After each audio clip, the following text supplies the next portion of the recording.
Good evening. It is I, the Bleach Demon, and yes, I'm reusing a little bit of the background from before because, well, I want to.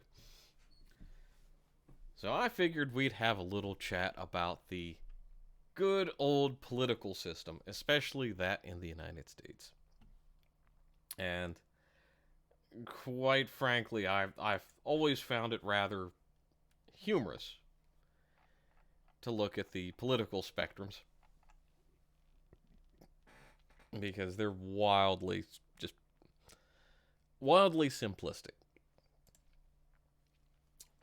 So, one thing I've noticed over the years is it went from a very linear to a very kind of quadrangle, just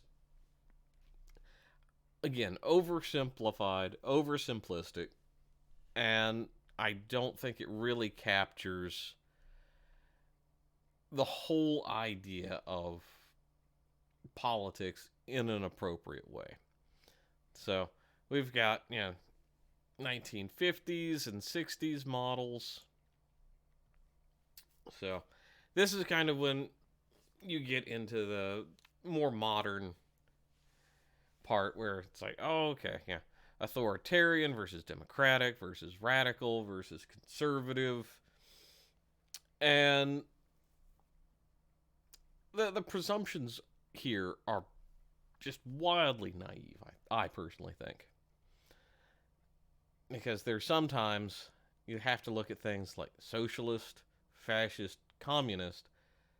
They're all very similar in the relation between the state and the individual, but a classical liberal isn't always on a straight line with democracy, nor is a conservative necessarily a fascist. And then I will say I really like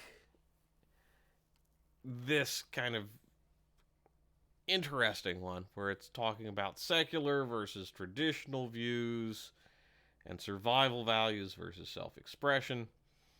I mean, it's interesting, don't get me wrong.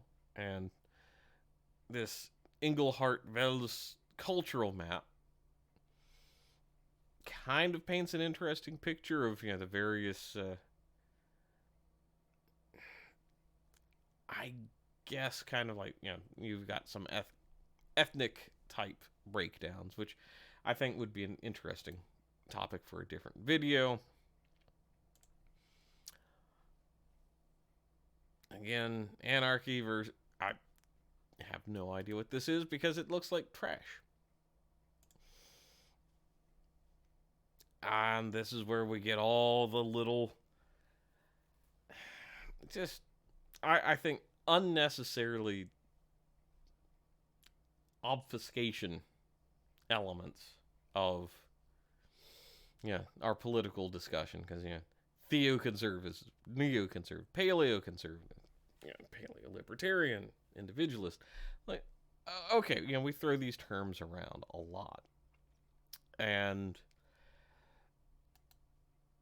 a lot of the people that throw them around, I don't think really use them in a good, very well defined way. It's usually in something that will make them seem more clever than they really are. So we've got the Nolan chart and the classic that I've plunked in for another video because it is useful. The 3-axis model. I mean, I don't know how you can have this model it kind of makes sense, but to try to track it, it's really more of a cylindrical shape, in my personal opinion. But what we typically talk about, especially in the United States and most of the Anglosphere, is this type of political spectrum,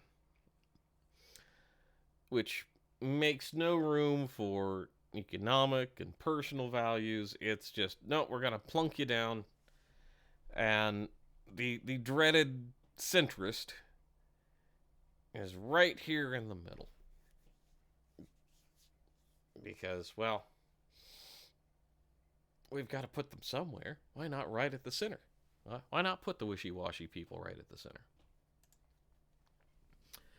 And I gotta say, this was one of the more surprising ones. Um, and it also kind of shows you where it skews a bit more, where this is what would be considered kind of right wing, and then this is left wing, and you can see where the Overton window has shifted more and more and more. But still not a good overview. Another spectrum here, obviously. More the same. Democracy being in the center, I think, is really just severely ignorant and misleading. But that's what you'll get. And I think this is a good one, showing kind of, again, where people generally think things are. Not spending a lot of time. Same stupid one. This one is one of the better, square compasses, but I really don't think it gets down into, I think, what really is going on. Now, the next one, I think, is probably a better chart. One of the better charts. But it kind of misaligns itself in some ways. So, this is, it breaks it down, pure anarchism versus pure totalitarianism. And then you've got, the wings of liberal and conservative, anti-authoritarian versus authoritarian. But what I think this really misses in the modern discussion is really more of the individual versus the state. It's kind of that way here, but I think what it misses out is, the individual here versus the state versus internationalism versus jingoistic nationalism. And that's where a lot of people, I think, make their misunderstandings, is just because you're a nationalist doesn't mean you're an authoritarian nationalist. You could be, say, on this republicanism and individualism side of things, where to be an international authoritarian, you're typically a communist. You would also have, your fascists would be kind of on this nationalist authoritarian scale. A true republic should be somewhere in this neighborhood, and I would say an actual, real democracy, not kind of democratic socialism, which I think we have a lot of now. True democracy would be almost at anarchism levels.